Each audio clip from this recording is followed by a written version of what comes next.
A millionaire hired a young virgin to dance for him, trying to fill the void in his lonely life. But as she danced, she started to take a place in his heart. Obsessed, he made her a marriage proposal. If this story interested you, don't forget to subscribe to our channel and tell us which city you're watching from. The setting sun cast long shadows across the meticulously maintained gardens of Evergreen Estate, a sprawling mansion perched high on the cliffs of Malibu. The property stood as a modern fortress of glass and steel, isolated from the outside, whirled by money, power, and the deliberate choice of its owner. Inside those walls of gleaming transparency dwelled Maxwell Sterling, a man whose wealth was matched only by his solitude. Maxwell stood at the floor-to-ceiling windows of his master's suite, gazing out at the Pacific Ocean. At 43, he had accomplished what most men could only dream of, building a technology empire worth billions, owning properties across the globe, and possessing the ability to acquire virtually anything his heart desired. Yet as he swirled the amber liquid in his crystal tumbler, his reflection in the window revealed a man whose eyes had long stopped smiling. "Will there be anything else tonight, sir?" The voice belonged to Mrs. Winters, his head of household staff, a severe woman who had served him loyally for 15 years. "No, thank you. Just ensure that everything is prepared for tomorrow evening's arrangement." Mrs. Winters gave a curt nod. "The guest room has been prepared according to your specifications. The contract has been finalized with the agency. The candidate will arrive at 7 o'clock sharp." Maxwell didn't turn around. "Good, that will be all." After Mrs. Winters departed, Maxwell took a long drink, savoring the burn of the expensive bourbon. Tomorrow would mark the beginning of something new, an experiment, he told himself. A controlled experiment to fill the emptiness that had consumed him since the day he lost Claire. 6 years had passed since the accident that took his wife from him, yet her absence remained an open wound. He had retreated from public life, immersing himself in work and building this glass palace that reflected everything but revealed nothing. His wealth had grown exponentially, but the void within him had expanded at an even greater rate. He walked to his desk, unlocking a drawer to retrieve a small photograph, the only personal item in a room designed with cold precision. Claire's smile beamed back at him, a moment frozen in time. Maxwell traced the outline of her face with his finger, then carefully returned the photo to its hiding place. He could never allow himself to be that vulnerable again. The next evening, Maxwell found himself unusually restless. He'd changed his outfit 3 times before settling on a charcoal grey suit that complemented his salt and pepper hair. At precisely 7 o'clock, the security system announced the arrival of a vehicle at the main gate. "Let them in," Maxwell instructed, his voice betraying a hint of anticipation he hadn't felt in years. He watched on the security monitor as a modest sedan made its way up the winding driveway. When it came to a stop at the front entrance, a young woman emerged, her posture revealing both nervousness and determination. She was dressed simply in a knee-length blue dress, carrying only a small suitcase. Her chestnut hair was pulled back in a practical ponytail, and she paused to take in the enormity of the estate before approaching the door. Maxwell straightened his tie and took a deep breath. This arrangement was purely business, a transaction that would benefit them both. The young woman needed money. He needed distraction, entertainment, a temporary escape from the crushing weight of his loneliness. Nothing more. Mrs. Winters escorted the visitor to Maxwell's study, announcing her with professional detachment. "Sir, Miss Olivia Bennet has arrived." When Olivia stepped into the room, Maxwell was struck by her presence. She wasn't conventionally beautiful in the way of the models and actresses who had once vied for his attention. Instead, there was something genuine about her, a quality both refreshing and disarming. Her green eyes met his without wavering. Despite the obvious intimidation she must have felt, "Mr. Sterling," she said, her voice softer than he'd expected, "thank you for this opportunity."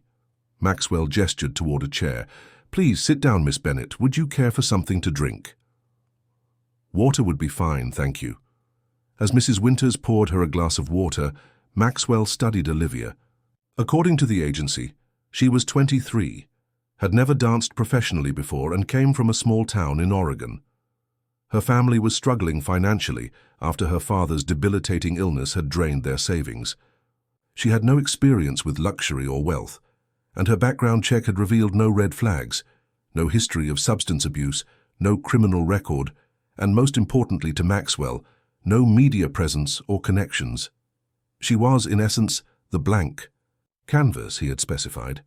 "I assume you've been briefed on the terms of our arrangement," Maxwell said once they were alone. Olivia nodded, her fingers fidgeting slightly with the hem of her dress. "Yes, I'm to dance for you each evening for a period of 3 months, private performances, in the room you've designated. In return, you'll pay me enough to cover my father's medical bills and my sister's college tuition." She paused, then added, "The agency said there would be no physical expectations beyond the dancing." "That is correct," Maxwell replied. "This is a professional arrangement, Miss Bennett. I have specific requirements for your performances, which you'll find detailed in the contract. Your privacy and comfort will be respected, provided you adhere to the guidelines." Relief visibly washed over her features. "May I ask why? Why you've chosen this particular arrangement? The agency wasn't very clear." Maxwell stood and walked to the window, putting distance between them. "I appreciate beauty and artistry, Miss Bennett. In my position, genuine experiences are rare. Everyone wants something from me. Everyone performs for ulterior motives." He turned to face her. "I'm paying you handsomely for honest performances. No pretense, no manipulation. Just raw artistic expression from someone untainted by the world I inhabit."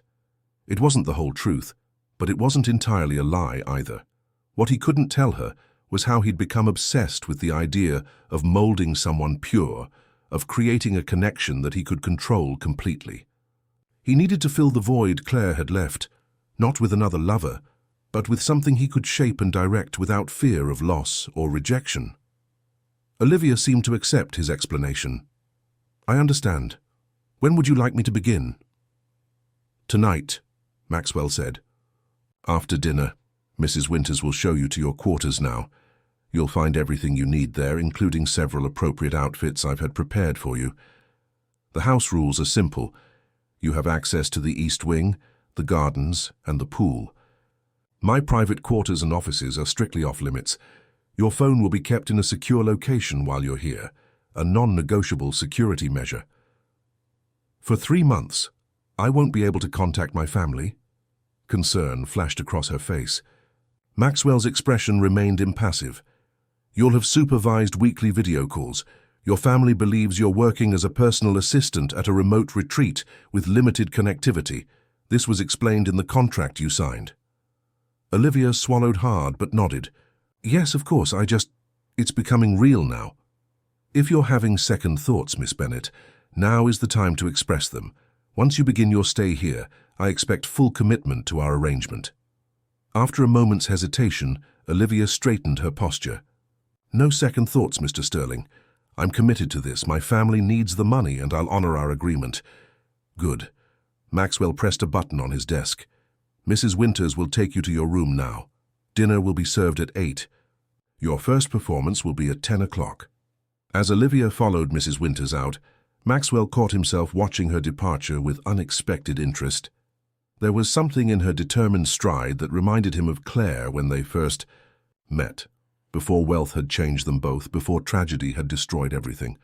Maxwell poured himself another drink and pushed the thought away. This was business, a transaction. He was in control of this situation, just as he was in control of everything else in his carefully constructed world. Later that evening, after a mostly silent dinner where Olivia had attempted small talk and Maxwell had responded with polite but minimal engagement, she was escorted to the performance room. Maxwell had designed it specifically for this purpose, a circular space with warm lighting, minimalist decor, and a small raised platform in the center. One wall was entirely mirrored, while the opposite wall featured a single armchair behind, a sleek glass panel, allowing Maxwell to observe without being directly in the same space. When Olivia entered wearing one of the outfits provided, a simple, elegant dress that flowed with movement, she couldn't hide her surprise at the setup. "The glass is for your comfort, Miss Bennet," Maxwell explained through an intercom system. "You'll be able to express yourself more freely, knowing there's a barrier between us." The truth, which he kept to himself, was that the barrier was as much for his protection as hers. Proximity led to vulnerability, and vulnerability led to pain. The glass panel was physical manifestation of the emotional walls he'd built around himself since losing Claire. "I've selected the music for tonight," Maxwell continued. "Just move as it makes you feel. There are no right or wrong movements. This isn't about technical skill." As the first notes of a hauntingly beautiful piano piece filled the room, Olivia stood frozen for a moment, clearly uncomfortable and self-conscious. But gradually, as the music continued, she began to move. Her movements were hesitant at first, awkward even, but there was an authenticity to them that caught Maxwell's attention. She wasn't performing rehearsed steps or mimicking professional techniques. She was simply responding to the music with genuine emotion. Maxwell found himself leaning forward in his chair, captivated not by polished grace but by raw honesty. When the piece ended, Olivia stood with her eyes closed, slightly out of breath. Maxwell remained silent for so long that she finally spoke. "Was that acceptable, Mr. Sterling?" Maxwell cleared his throat. "Yes, Miss Bennet. That was precisely what I wanted. We'll continue tomorrow evening." Over the next few weeks, a routine developed. Olivia would spend her days exploring the permitted areas of the estate or reading in the gardens while Maxwell worked in his offices. They would dine together each evening, interactions that gradually became less strained as Olivia's natural warmth chipped away at Maxwell's reserve. After dinner came the performances, which evolved as Olivia grew more comfortable expressing herself through movement. One evening, about a month into their arrangement, Maxwell broke his own rule by entering the performance room after Olivia had finished dancing to a particularly emotional piece that had left her in tears. "You connected with the music tonight," he said, maintaining a careful distance. Olivia wiped her cheeks, embarrassed. "It reminded me of my father. Before he got sick, he used to play violin. That piece sounded like something he would love." "You miss your family." It wasn't a question. "Every day," she admitted. "But I remind myself why I'm here. This opportunity, it's saving them." Maxwell studied her with newfound curiosity. "Your sacrifice for them is admirable." "It's not really a sacrifice when it's for people you love," Olivia replied simply. "Wouldn't you do the same?" The question caught Maxwell off guard. It had been years since anyone had spoken to him so directly, without calculation or fear. "I once thought I would," he finally said. "Now I'm not so sure." Their conversation was interrupted by Mrs. Winters announcing that Olivia's scheduled video call with her family had been arranged. As she hurried away, Maxwell remained in the performance room, troubled by the unexpected moment of connection. That night, for the first time in years, Maxwell dreamed of Claire. In the dream, she was watching him through a glass wall, trying to tell him something he couldn't hear. He woke in a cold sweat, his heart racing with a familiar anxiety. He'd allowed Olivia Bennet to slip past his defenses, if only for a moment. It was a mistake he couldn't afford to repeat. The next morning, Maxwell instructed Mrs. Winters to inform Olivia that he would be away on business for several days. It was a lie. He simply needed distance to regain his emotional equilibrium. He sequestered himself in his home office, burying himself in work and avoiding the East Wing entirely. But on the third night of his self-imposed isolation, unable to sleep, Maxwell found himself drawn to the security monitors. He watched as Olivia entered the performance room alone. There was no music, no audience, yet she began to dance, movements more free and authentic than any she had shown him. He sat transfixed, watching her express what seemed like loneliness, determination, and something else he couldn't quite name. In that moment, Maxwell realized with alarming clarity that his experiment had veered dangerously off course. Olivia Bennet was no longer just a blank canvas or a temporary distraction. She had become something far more threatening, a reminder of what it meant to feel. When Maxwell finally emerged from his self-imposed exile, he found Evergreen Estate subtly altered. The staff moved about their duties with the same quiet efficiency. The gardens remained immaculately groomed, and the ocean view was as breathtaking as ever. Yet something had shifted in the atmosphere. A warmth had seeped into the cold perfection he had so carefully constructed. He found the source of this change in the kitchen, where Olivia sat perched on a stool, chatting animatedly with Mrs. Winters as they prepared fresh pasta together. The sight stopped Maxwell in his tracks. In 15 years, he had never seen Mrs. Winters smile the way she was smiling now. "Mr. Sterling," Mrs. Winters said, noticing him first. Her expression immediately reverted to its usual professional detachment. "We weren't expecting you until dinner." Olivia turned, flour dusting her cheeks. "Oh, Mr. Sterling, welcome back." Her smile faltered slightly under his intense gaze. "I hope you don't mind. I asked Mrs. Winters to teach me how to make pasta from scratch." "I see." Maxwell's voice was carefully neutral. "I wasn't aware my staff had time for cooking lessons." Mrs. Winters straightened. "Miss Bennett expressed an interest, sir. I judged it an appropriate use of time given that Chef Martinez had the day off." Olivia's cheeks flushed. "It's my fault. I should have asked permission." "You're not a prisoner here, Miss Bennett," Maxwell replied, though the recent days of avoiding her suggested otherwise. "You're free to pursue any activities within the approved areas of the estate." An uncomfortable silence settled over the kitchen until Olivia spoke again. "Would you like to join us? There's enough for 3. The invitation was so genuine, so free of the calculation Maxwell had come to expect from others, that he found himself nodding before he could construct a reason to refuse. "I have a conference call in an hour, but until then, yes, I would appreciate that." What followed was the most relaxed meal Maxwell had experienced in years. Olivia's natural ability to fill silences with undemanding conversation created a bubble of normalcy that was both foreign and oddly comforting. She spoke of growing up in a small coastal town in Oregon, of her father's music teaching career, before illness rendered his hands too shaky to play, of her younger sister's dreams of becoming a doctor. "That's why this opportunity meant so much to me," she said, twirling pasta around her fork. "Emily's brilliant, but without financial help, medical school would be impossible." "Your sister sounds dedicated," Maxwell commented. "That quality is rare." "She is. Our family motto has always been, 'Bennetts don't give up.'" Olivia's eyes crinkled when she smiled. "My dad would say it even when teaching 5-year-olds to play Twinkle, Twinkle, Little Star on violins that sounded more like dying cats." The image drew an unexpected chuckle from Maxwell. The sound surprised all 3 of them, and Mrs. Winters quickly excused herself to attend to other duties, shooting Maxwell a glance that, had he been paying attention, might have registered as concern. "I should prepare for tonight's performance," Olivia said, rising from her seat. "Unless will there be a performance? I wasn't sure since you just returned." Maxwell considered cancelling. The rational part of his mind warned that he was deviating from his original plan, that allowing Olivia's growing presence in his life was dangerous. But another part, a part he thought long buried, craved the temporary escape her performances provided. 10 o'clock, as usual," he confirmed. "And Miss Bennett, tonight I'd like you to choose the music." Her surprise was evident. "Really? I thought you preferred to control all aspects of the performances."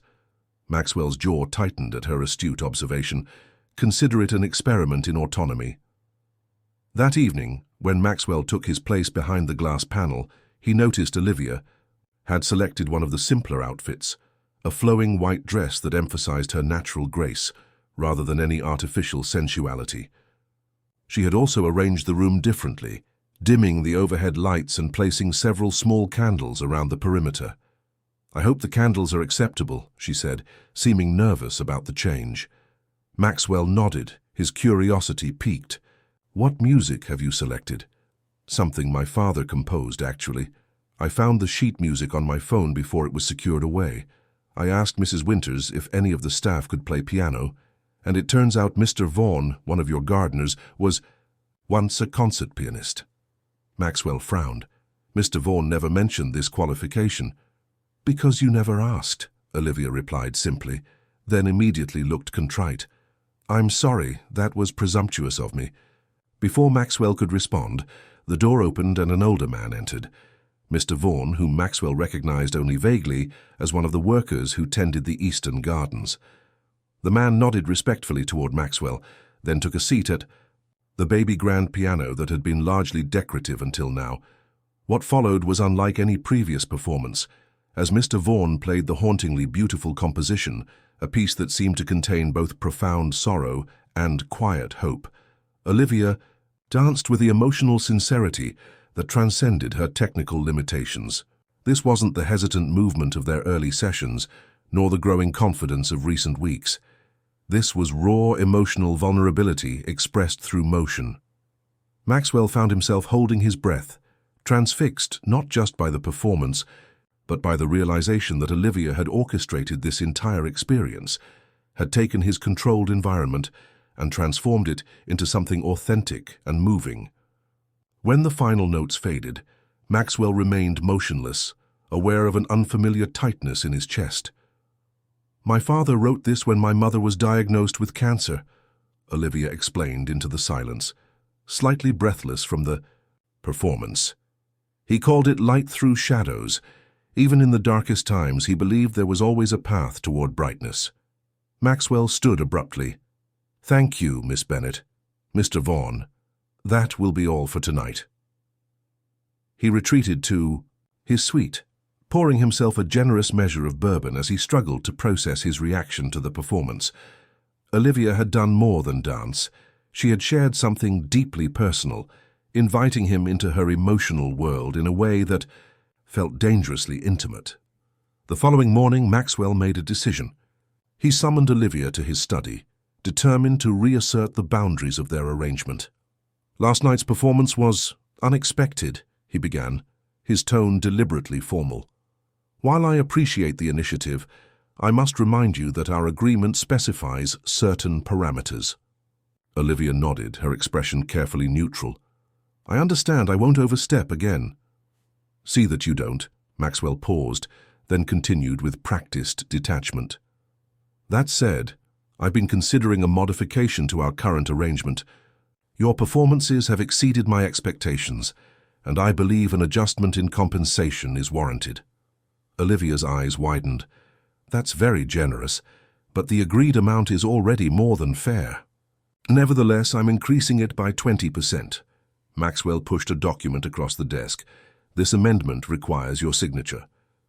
As Olivia reviewed the document, Maxwell observed her.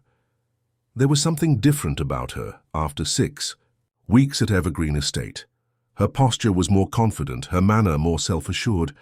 The estate had changed her, or perhaps she was simply growing into herself in this new environment. "May I ask a question, Mr. Sterling?" Olivia said, looking up from the document. "You may." "Why do you live like this?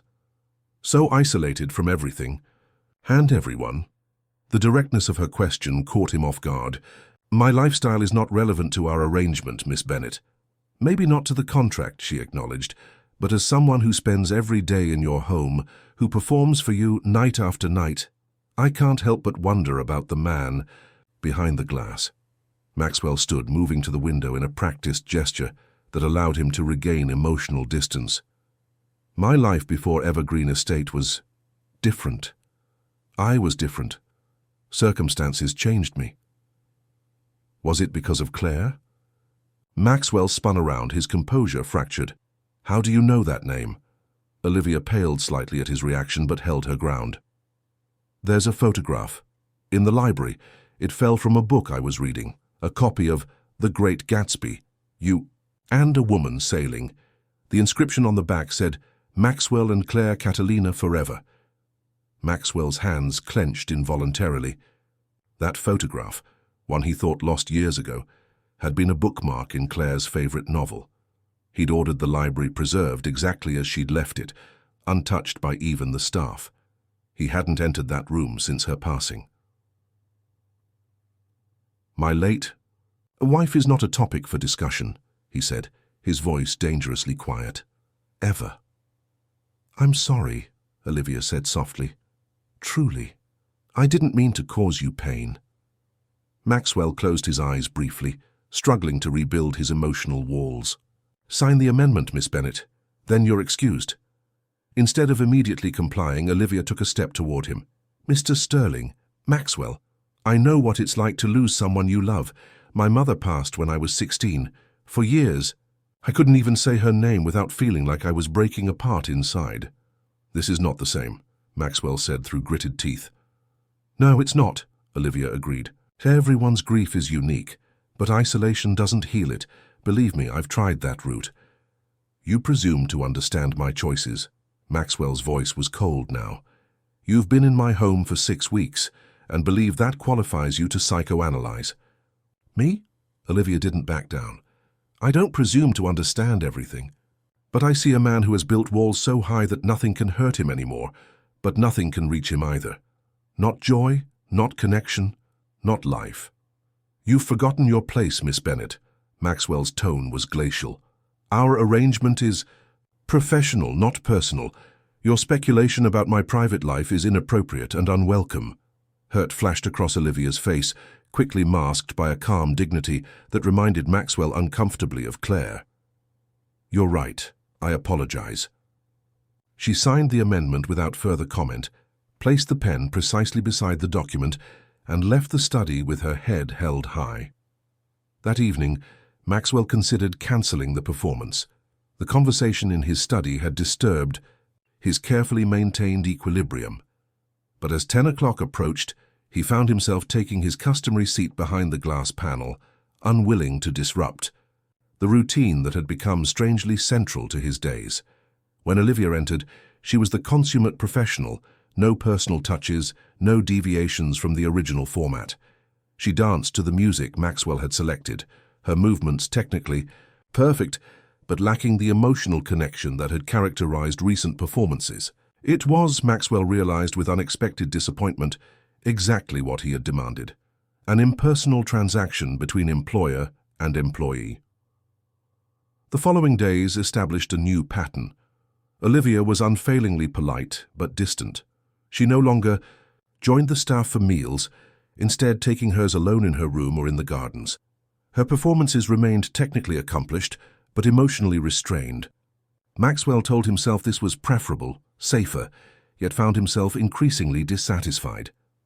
2 weeks after their confrontation in the study, Maxwell was working late when the estate's security system alerted him to movement in the West Gardens, an area outside Olivia's permitted zones. The security camera showed her sitting alone on a stone bench, her face turned toward the moonlit ocean. Maxwell's first instinct was irritation at this breach of boundaries. His second, more unsettling reaction was concern. Without allowing himself to analyze his motives, he left his office and made his way through the shadowed gardens until he found her. "This area is off limits, Miss Bennet," he said, his voice softer than he'd intended. Olivia startled, then relaxed when she recognized him. "I'm sorry. I needed some air, and this was the only part of the gardens where I could see the ocean clearly." Maxwell should have reprimanded her, reiterated the rules, and escorted her back to the East Wing. Instead, he found himself sitting beside her, on the bench, leaving a careful space between them. "Couldn't sleep?" he asked. "Bad dreams," she admitted. "Sometimes I wake up and forget where I am. For a moment I think I'm back home, listening to my dad play violin downstairs." Maxwell nodded, understanding the disorientation she described all too well. Claire used to suffer from insomnia. She said this spot helped. Something about the sound of the waves. Olivia glanced at him, surprise evident in her expression. "Thank you for sharing that." They sat in silence for several minutes, listening to the distant crash of waves against the cliffs below. It was Olivia who finally spoke again. "I really am sorry about before prying into your personal life. It wasn't my place." "No, it wasn't," Maxwell agreed. Then, after a pause, "But your assessment wasn't entirely inaccurate." This admission cost him something, though he wasn't sure exactly what. Pride, perhaps, or the illusion of impermeability he had cultivated for so long. "Claire was everything to me," he continued, the words emerging as if of their own volition. "We built Sterling Technologies together, her vision, my execution. When she When the accident happened, I lost more than my wife. I lost my partner, my compass. Olivia remained silent, allowing him the space to continue or retreat as he chose. The world wanted me to move on, Maxwell said, his voice hardening, to find someone new, to live as if 6 years of shared dreams could simply be replaced. I refused. Instead, I built this place, a fortress where I could preserve what remained of our life together without interference or judgment. And does it work? Olivia asked gently. Does this fortress keep the pain at bay? Maxwell considered her question with unexpected honesty. Not entirely, but it keeps me in control. And after losing control so catastrophically when Claire died, that seemed like the next best thing. I understand wanting control, Olivia said. After my mom passed and Dad got sick, I became obsessed with controlling everything I could. My grades, my schedule, even how many steps I took each day. Anything to feel like some part of life was still in my hands. Maxwell turned to study her in the moonlight. And now? Now I realize control is mostly an illusion, she said with a small smile. A comforting one, sometimes a necessary one, but an illusion nonetheless. Maxwell wanted to argue, to defend the elaborate systems of control he had built around himself, but found he lacked the energy for denial tonight. Perhaps, he conceded, but some illusions are preferable to harsh realities. Maybe, Olivia replied. Or maybe reality, harsh as it can be, also contains possibilities that our illusions don't allow for. Her words hung in the night air between them, charged with meaning Maxwell wasn't ready to acknowledge. He stood, suddenly aware of how far he had strayed from his carefully maintained boundaries. It's late, we should return inside. As they walked back in silence, Maxwell found himself acutely conscious of Olivia's presence beside him, not as an employee or a performer, but as a woman who had somehow slipped past his defenses to glimpse the truth he had been hiding, even from himself, that his control was really just elaborate fear, and his isolation was slowly suffocating him. That night, lying awake in his immaculate bedroom, Maxwell made a decision that would irrevocably alter the course of their arrangement. If control was indeed an illusion, perhaps it was time to test the boundaries of that illusion, to see what might exist beyond the walls he had built so carefully around his heart. The next morning, Maxwell called an unexpected staff meeting. Standing in the center of Evergreen Estate's spacious kitchen, he addressed the small group of employees who had served him loyally for years, yet remained virtual strangers. Effective immediately, I'm implementing several changes, he announced. First, the East-West division of the property is no longer in effect. Miss Bennett has full access to all common areas of the estate. Mrs. Winter's eyebrows rose fractionally, the closest she ever came to displaying surprise. Very good, sir.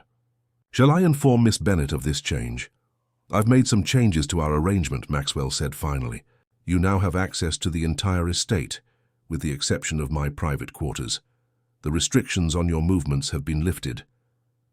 Olivia marked her place in the book carefully before responding. May I ask what prompted this change? Our conversation last night, Maxwell admitted. You were right about certain things. My need for control has become excessive, perhaps even detrimental. Thank you, Olivia said simply. There's more, Maxwell continued. I'd like to modify the performance aspect of our arrangement as well. A flicker of disappointment crossed Olivia's face. You want to discontinue them? No, Maxwell clarified quickly. I want to change them. The glass panel, it was intended to create distance, to keep things impersonal.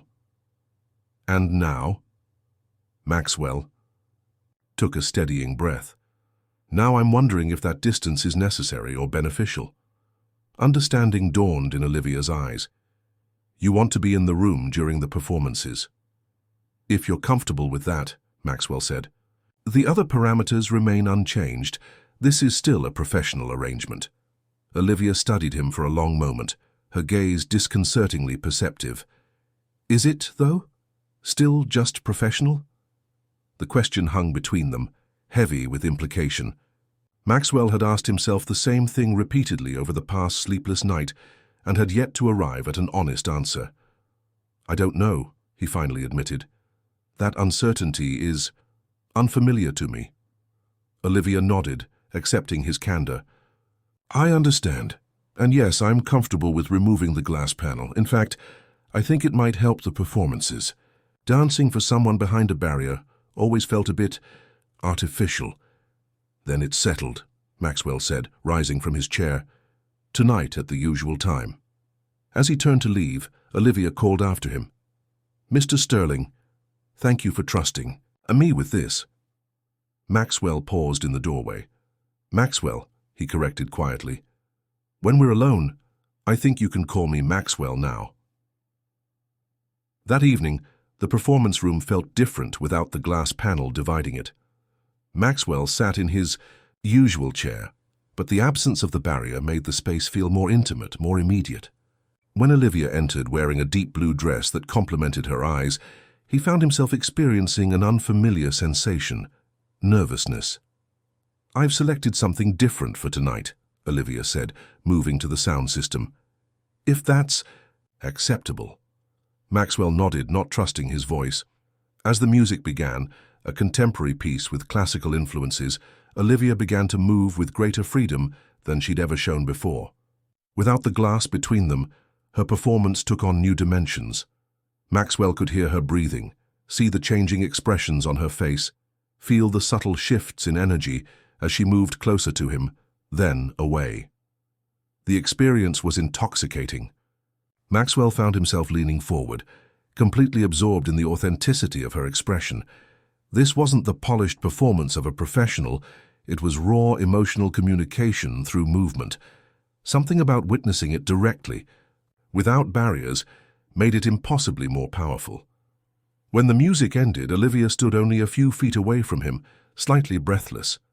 In the silence that followed, Maxwell realized he had been holding his breath. "That was," he began, struggling to find adequate words.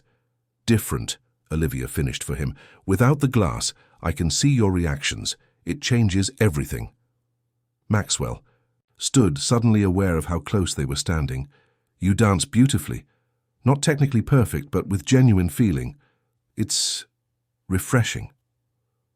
"Most things worth doing aren't technically perfect," Olivia replied with a small smile. "They're beautifully flawed, like people." "Like people," Maxwell repeated softly, the words resonating with unexpected depth. For years, he had chased perfection in all things. His business, his home, his carefully controlled lifestyle. The possibility that imperfection might hold its own value was a radical concept. "Would you like to try?" Olivia asked suddenly. Maxwell blinked. "Try what?" "Dancing."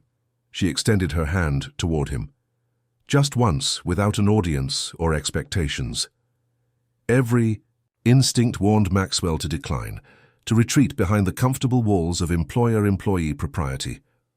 But something stronger, curiosity perhaps, or a hunger for authentic connection, made him reach out and take her offered hand. "I haven't danced in years," he warned. Olivia smiled. "Then you're overdue." She guided him to the center of the room and selected a new piece of music, something slow and gentle. At first, Maxwell moved awkwardly, hyper-aware of his body and the proper distance to maintain between them. But gradually, as the music continued, he found himself relaxing into the simple pleasure of movement shared with another person. "See?" Olivia said softly. "Not everything needs to be controlled to be beautiful." Their eyes met, and Maxwell felt something shift inside him, a crack in the foundation of the fortress he had built around his heart. For the first time since Claire's passing, he allowed himself to acknowledge a simple truth. He was lonely, desperately, achingly lonely. Later, that night, unable to sleep, Maxwell wandered through the silent house until he found himself in Claire's library. He hadn't spent time here in years, yet every detail remained exactly as she had left it, her reading glasses still resting on the side table, her favorite throw blanket draped over the arm of the leather sofa. He picked up the copy of The Great Gatsby, that Olivia had been reading and opened it to where the photograph had been tucked away. The image of him and Claire, young and carefree on his sailboat, sparked not just the familiar pain, but something new, a bittersweet acknowledgement of how deeply they had loved each other. "What would you think of all this, Claire?" he murmured, to the empty room. "Of Olivia, of what I've become." No answer came, of course, but as he carefully returned the photograph to its place between the pages, Maxwell felt a subtle shift in his perspective. Claire had been gone for 6 years. 6 years during which he had existed rather than lived, preserving her memory by essentially halting his own life. The realization both startled and saddened him. Claire, vibrant and full of life, would have hated what he had done in the name of honoring her memory. The next morning, Maxwell made another decision. He found Olivia having breakfast on the terrace and asked her to join him for a walk along the cliffside path, an area of the property she hadn't yet explored. "There's something I'd like to show you," he explained, as they navigated the winding trail that led down toward a small secluded cove. When they reached the bottom, Olivia gasped at the sight before them. Nestled against the cliff face was a beautiful sailboat, perfectly maintained despite obvious signs that it hadn't been used in years. "The Claire's dream," Maxwell said, his voice thick with emotion. "My wife's passion was sailing. We spent every weekend on this boat, planning adventures we would take when we retired." Olivia approached the vessel slowly, her hand hovering just above the polished wood of the hull. "She's beautiful. Do you still sail her?" Maxwell shook his head.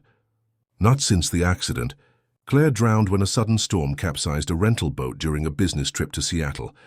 I was supposed to be with her that weekend, but I stayed behind to close an important deal." The admission, spoken aloud for the first time, felt like releasing a burden he had carried alone for too long. "Oh, Maxwell," Olivia said softly, compassion filling her eyes. "You blame yourself." It wasn't a question, but he answered anyway. "If I had been there, I might have saved her, or at least—" His voice faltered. "At least we would have been together." Olivia moved closer, her presence steady and comforting. "Survivor's guilt is a terrible burden. I understand it. I felt it when my mother passed. But you can't know what would have happened if things had been different." "Logic doesn't ease the guilt," Maxwell replied. "No," Olivia agreed, "but acknowledgement might be the first step toward healing." They stood in silence for a moment, the gentle lapping of waves against the shore providing a soothing backdrop to the emotional weight of Maxwell's revelation. "Thank you for showing me this," Olivia finally said, "for sharing this part of yourself with me." Maxwell looked at her, and saw not just the young woman he had hired to dance for him, but a person of depth and compassion who had somehow slipped past every defense he had constructed. "Would you like to sail with me?" he asked impulsively. "Not today, but soon. When I'm ready." Olivia's smile was radiant. "I'd be honored." As they climbed back up the cliff path, Maxwell found himself considering possibilities that had seemed unthinkable just weeks ago. Olivia Bennett had entered his life as an employee, a distraction, a controlled element in his carefully ordered existence.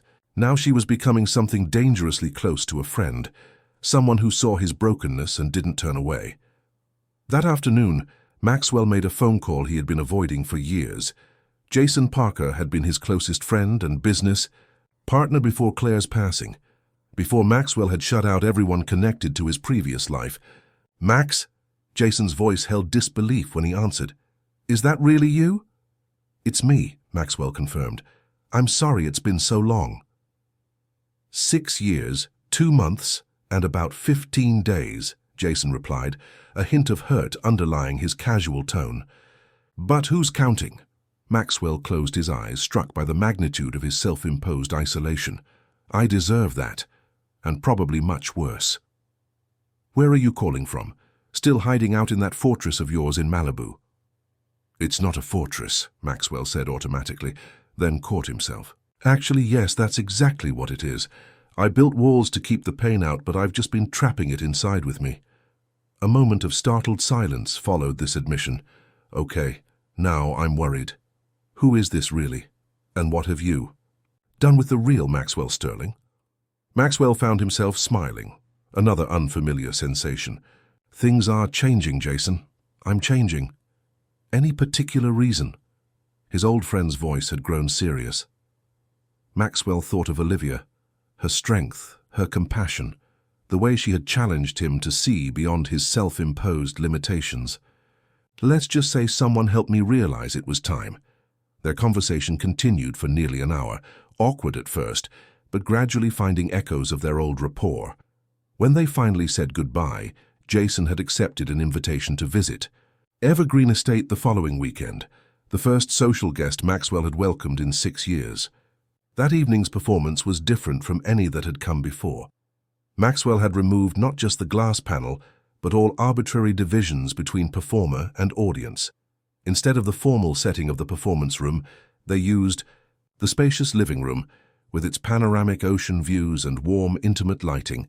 Olivia had chosen a simple sundress rather than one of the formal performance outfits, and Maxwell had abandoned his usual suit for casual slacks and a light sweater. As she danced to a selection of music they had chosen together, Maxwell was struck by how far they had traveled from their initial strictly defined roles. When the final piece ended, Olivia joined him on the sofa, accepting the glass of wine he offered. They sat in comfortable silence, watching the sunset paint the Pacific in shades of gold and crimson. 2 months ago, when I first arrived here, Olivia said thoughtfully, I never imagined we'd end up like this. Like what? Maxwell asked, though he knew exactly what she meant. Olivia gestured between them. Comfortable, connected, real. The word real resonated deeply.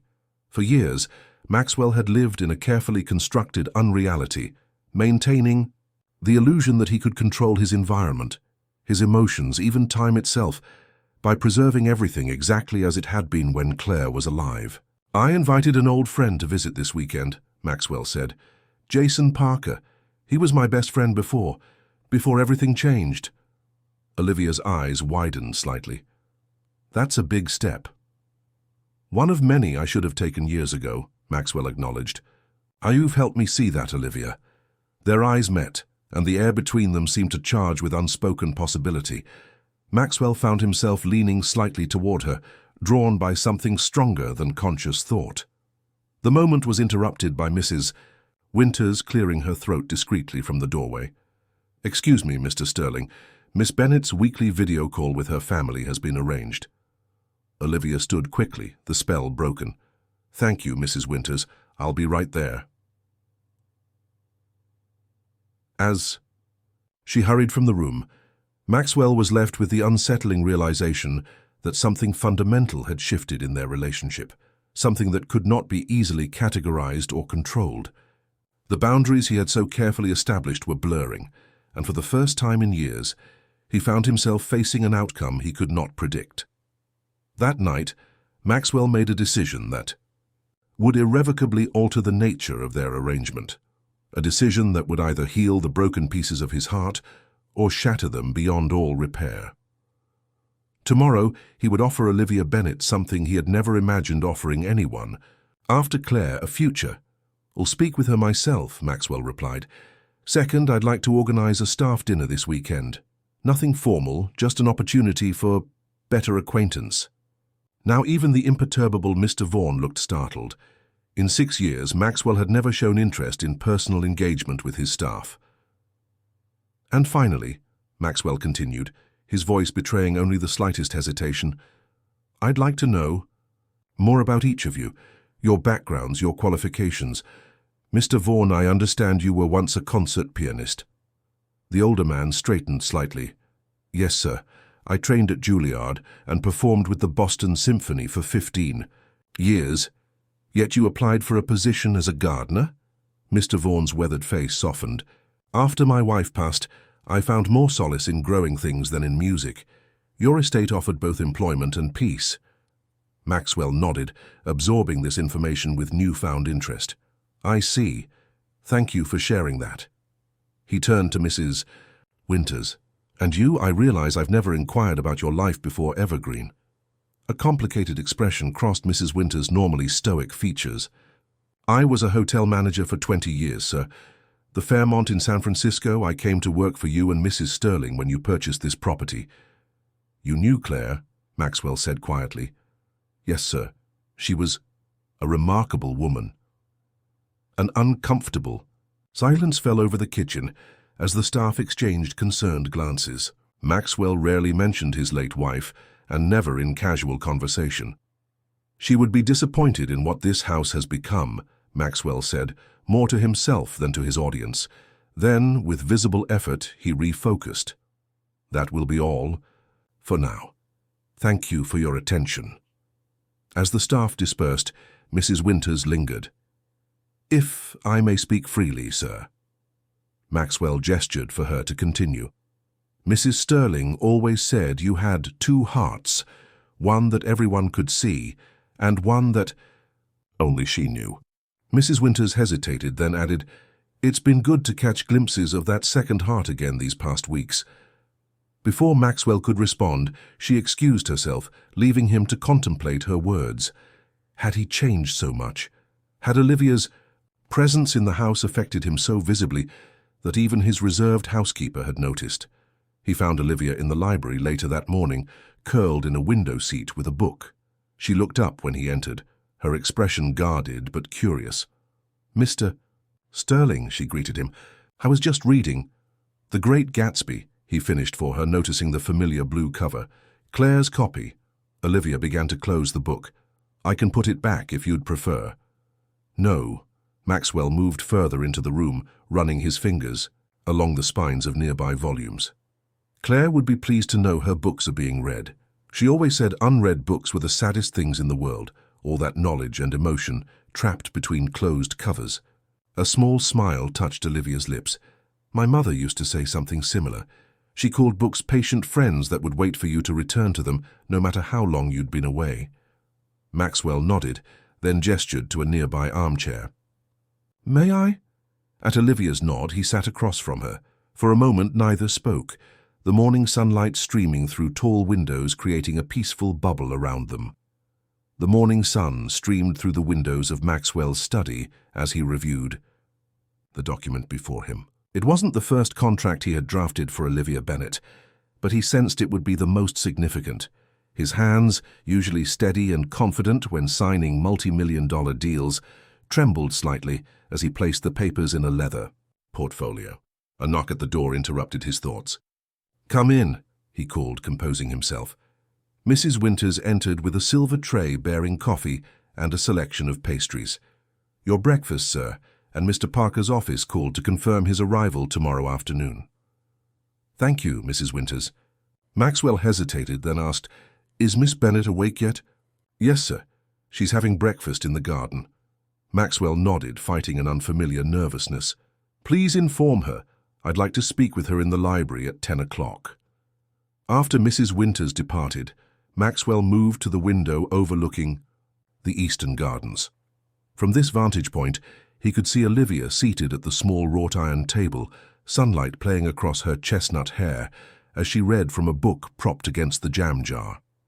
Even from a distance, there was something compelling about her, a natural grace that had nothing to do with her dancing and everything to do with her essential character. In the 2 months since she had arrived at Evergreen Estate, Olivia Bennet had transformed from an employee fulfilling a contract to something Maxwell couldn't quite define. Friend, confidant, the possibility of something more intimate lingered on the edges of his consciousness, though he had been careful not to examine it too closely. Until now. At precisely 10 o'clock, Maxwell was waiting in the library when Olivia arrived. She wore a simple summer dress patterned with small blue flowers, her hair loosely braided over one shoulder. The sight of her momentarily stole Maxwell's carefully prepared words. "You wanted to see me?" Olivia prompted when his silence stretched, uncomfortably long. Maxwell gestured toward the seating area by the bay window, Claire's favorite reading spot, he realized, with a pang that was more bittersweet than painful. "Please, sit down." As they settled into facing armchairs, Maxwell noticed Olivia's curious glance at the leather portfolio he'd placed on the coffee table between them. Our contract has nearly reached its conclusion, he began, his tone more formal than he'd intended. You've been at Evergreen Estate for just over 2 months. A shadow crossed Olivia's expression. Yes, I've been keeping track. 3 weeks remain in our agreed arrangement. You've fulfilled your obligations admirably, Maxwell continued, struggling to find the right approach. Your performances have been everything I asked for, and much more that I never anticipated. Thank you, Olivia replied, her posture straightening slightly. It's been an educational experience for me as well. Maxwell leaned forward, resting his elbows on his knees. Olivia, these past weeks have changed things, changed me. When you arrived, I was existing but not living. I had built this place as a monument to what I'd lost, not as a home for moving forward. Olivia's eyes softened. I've seen the change in you, Maxwell. It's been remarkable to witness. It's because of you, he said simply. Your perspective, your honesty, they've been like oxygen to someone who's been holding his breath for 6 years. A faint blush colored Olivia's cheeks. I just treated you like a person, not like a reclusive billionaire. Exactly. Maxwell reached for the portfolio. That's why I want to propose a new arrangement between us. Olivia's expression grew guarded, though she made an effort to hide it. What kind of arrangement?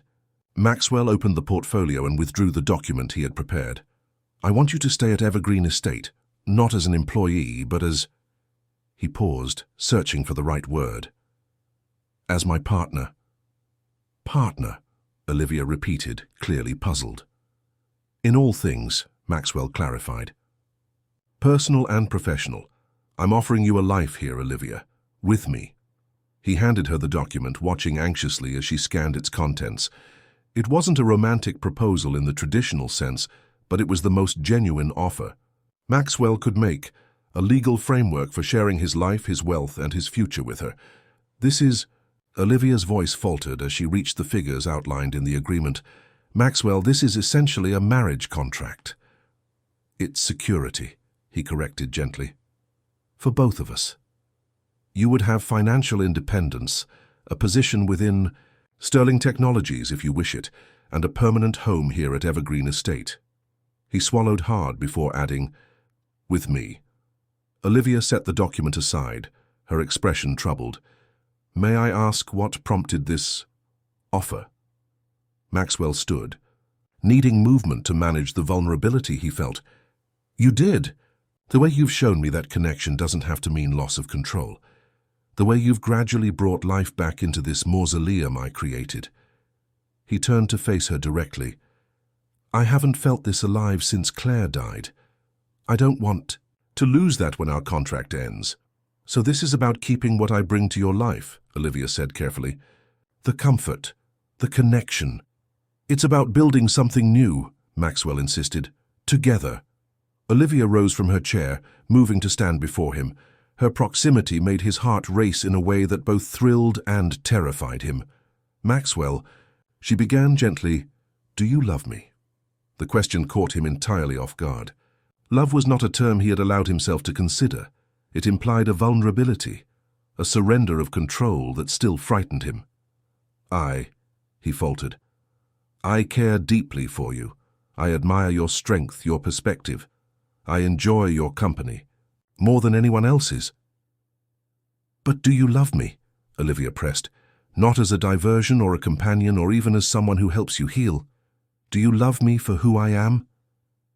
Maxwell looked into her eyes, searching for the answer she needed. I don't know if I remember how to love that way, he admitted finally, but I know I want you in my life, permanently. Olivia's expression softened with compassion. Maxwell, I can't accept this offer. Though he had braced himself for rejection, the words still landed like a physical blow. May I ask why? Because this isn't what either of us truly needs. Olivia reached out, taking his hands in hers. You're offering me a controlled version of connection, financial security, a defined role, a place in your world. But real love can't be contained in a contract. It's the best I can offer right now, Maxwell said, a note of desperation creeping into his voice. No, it isn't, Olivia countered gently. You're capable of so much more. I've seen glimpses of it, but you're still trying to protect yourself from the possibility of loss by controlling the terms of our relationship. Maxwell withdrew his hands from hers, moving to the window. You make it sound so calculated. Not calculated, Olivia corrected. Afraid. And I understand that fear better than you know. She joined him at the window, her reflection appearing beside his in the glass. When my mother died, I promised myself I would never love that deeply again. The pain was too much to bear. I focused on taking care of my father and sister, defining myself through those responsibilities rather than risking my heart. What changed? Maxwell asked quietly. A small smile touched Olivia's lips.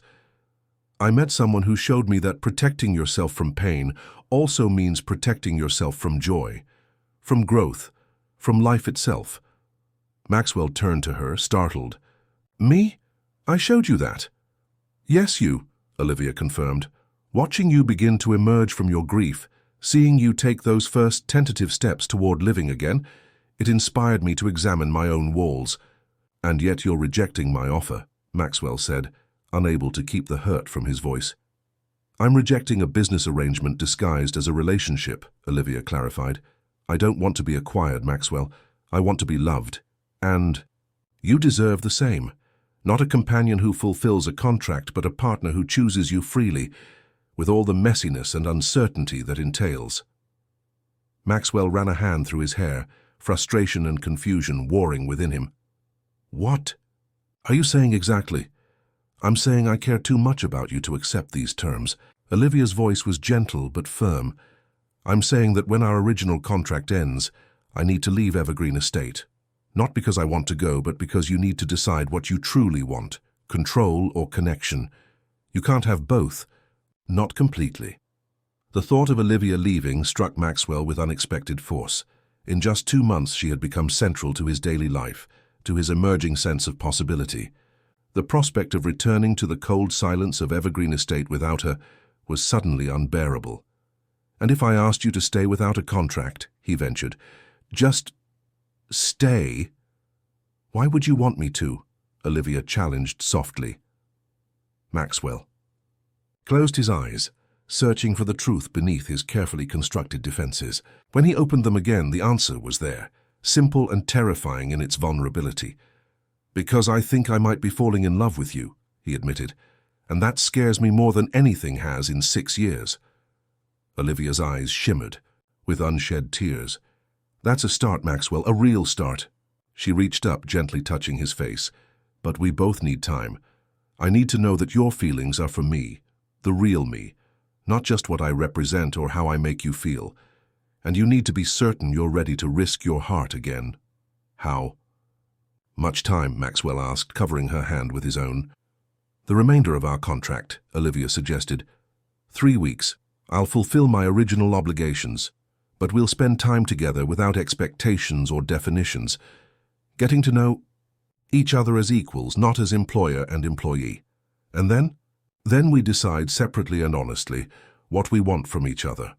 No contracts, no arrangements, just 2 people making a choice. Maxwell nodded slowly, accepting the wisdom in her approach, despite the uncertainty it created. 3 weeks. The days that followed marked a transformation in their relationship. Maxwell cancelled all business commitments to focus entirely on his time with Olivia. They spent mornings exploring the extensive grounds of Evergreen Estate, afternoons sailing Claire's Dream along the coast, and evenings sharing meals and conversations that stretched deep into the night. The performances continued, but they evolved into something more collaborative. Sometimes Maxwell would play piano while Olivia danced. Other times they would simply move together to music that spoke to them both. There was a freedom in these interactions that neither had experienced before, a sense of possibilities unfolding between them. Jason Parker's visit provided another perspective on Maxwell's evolution. After the initial awkwardness of reunion had passed, Jason observed his old friend with undisguised amazement. I haven't seen you this alive since before Claire, he commented, as they watched Olivia walking along the beach below the cliff. She's remarkable, isn't she? More than I can express, Maxwell admitted. Jason studied him thoughtfully. You know, after Claire died, we were all worried you'd never come back from that dark place. I tried to reach you so many times. I know, Maxwell said, regret, heavy in his voice. I couldn't face anyone who reminded me of what I'd lost. And now? Maxwell's gaze returned to Olivia's distant figure. Now I'm starting to remember what it feels like to look forward rather than back. Are you in love with her? Jason asked directly. The question no longer frightened Maxwell as it had before. Yes, he answered simply, but it's complicated. Jason laughed. Love always is, my friend. That's what makes it worth the risk. As the end of their contracted time approached, Maxwell found himself increasingly anxious about the decision that loomed before them. He had grown accustomed to Olivia's presence in his life, her laughter echoing through rooms that had been silent for too long, her perspective challenging his assumptions, her quiet strength supporting his tentative steps toward healing. The thought of losing her was becoming unimaginable, yet he understood now what she had meant about control and connection. Real love couldn't be guaranteed or contracted. It had to be chosen freely, with all the vulnerability that entailed. On the final evening of their original agreement, Maxwell arranged for a special dinner on the terrace overlooking the ocean. As the sun began its descent toward the horizon, painting the sky in vivid shades of amber and rose, he watched Olivia approach in a simple white dress that caught the golden light. This feels ceremonial, she observed with a small smile as she joined him. In a way it is, Maxwell acknowledged. Tomorrow marks the end of our formal arrangement. Olivia nodded, her expression thoughtful as she gazed out at the ocean. These 3 months have changed me, Maxwell. When I came here, I thought I was just accepting a job to help my family. I never expected... She trailed off, searching for words. To find yourself, Maxwell suggested. Yes, she agreed, and to find you, the real you, beneath all those layers of control and grief. They ate dinner in comfortable conversation, sharing memories of their time together and observations about how they had each changed. As the last light faded from the sky, Maxwell reached across the table to take Olivia's hand. I have something to ask you, he said quietly. Not a proposal of contract or arrangement, just a question. Olivia's eyes met his, warm with affection and something deeper. I'm listening. Maxwell took a breath, releasing the last of his need for certainty and control. Will you stay, Olivia? Not as my employee or my partner on paper, but as yourself, exactly as you are. Stay and give us a chance to discover what might grow between us with no guarantees except my promise to love you honestly and completely. Tears glistened in Olivia's eyes. Are you sure? This isn't the safe option, Maxwell. Real relationships are messy and unpredictable. They require constant vulnerability. I'm sure, Maxwell said with newfound conviction. You were right. I was trying to control love because I was terrified of losing it again. But that's not love at all, is it? Real love requires courage. Yes, it does, Olivia agreed softly. So I'm finding my courage, Maxwell continued, and asking you to stay, not because of what you bring to my life or how you make me feel, but because of who you are. Because somewhere in these 3 months, I've fallen completely in love with you, Olivia Bennett. Time seemed suspended as Maxwell waited for her answer, his heart more exposed than it had been in 6 years, perhaps more than it had ever been. Finally, Olivia smiled, tears spilling onto her cheeks. Yes, she whispered. I'll stay. Because I love you too, Maxwell Sterling. Not the billionaire or the recluse or even the man who's healing. Just you. As he drew her into his arms, Maxwell marveled at the journey that had brought them to this moment. He had hired Olivia Bennett to dance for him, to provide a controlled distraction from his loneliness. Instead, she had taught him to dance himself, to move beyond the glass walls of his self-imposed isolation and risk his heart again. In the months that followed, Evergreen Estate transformed from a fortress of solitude into a true home. Maxwell, reconnected with old friends, established a foundation in Claire's name to support arts, education, and gradually found balance between his business responsibilities and his personal life. Olivia completed her father's medical treatments and secured her sister's education, then embarked on her own journey, studying dance therapy, and eventually establishing a program for grief recovery through movement. Their relationship wasn't perfect or without challenges.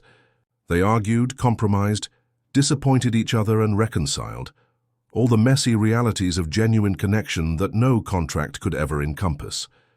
But beneath it all ran a current of authentic love, chosen freely and nurtured daily by two people who had learned that the greatest risk in life isn't loving too deeply, it's not loving at all. 1 year after Olivia first arrived at Evergreen Estate, Maxwell proposed again, not with a contract, but with a simple ring and a question, asked from his knees in the garden, where they had first begun to truly see each other.